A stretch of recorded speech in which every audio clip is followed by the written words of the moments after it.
សួស្តីបងប្អូនជួបគ្នាសាជាថ្មីតាមរយៈកាហ្វេទៀតហើយធានវត្តរបស់យើងបាទបងប្អូនបានជ្រាបដឹងហើយថាកាហ្វេដែលគេនិយមប្រើប្រាស់នៅលើទីផ្សារលើពិភពលោកមានតែ4ប្រភេទទេទី1គឺកាហ្វេ Arabica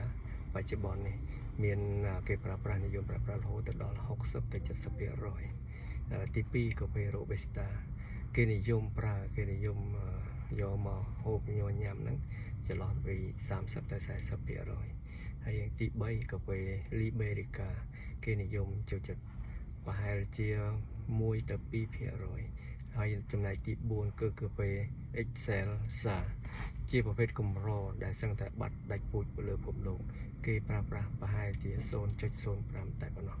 អរគុណវីដេអូក្រោយនឹងជួបគ្នាពីអត្ថប្រយោជន៍នៃកាហ្វេទាំងអស់គ្នា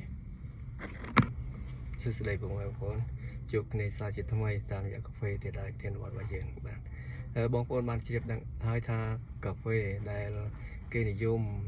ប្រើប្រាស់នៅលើទីផ្សារលើពិភពលោកមានតែ4ប្រភេទទេ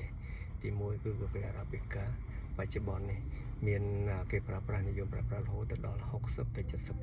70%ទី2កាហ្វេ Robusta គេនិយមយកមកហូបញញ៉ាំហ្នឹង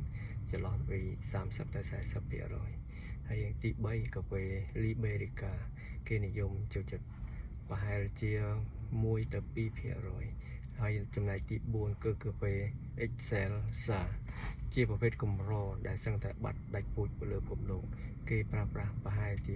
0.05 តែប៉ុណ្ណោះអរគុណវីដេអូក្រោយនឹងជួបគ្នាពីអត្ថប្រយោជន៍នៃកាហ្វេទាំងអស់គ្នា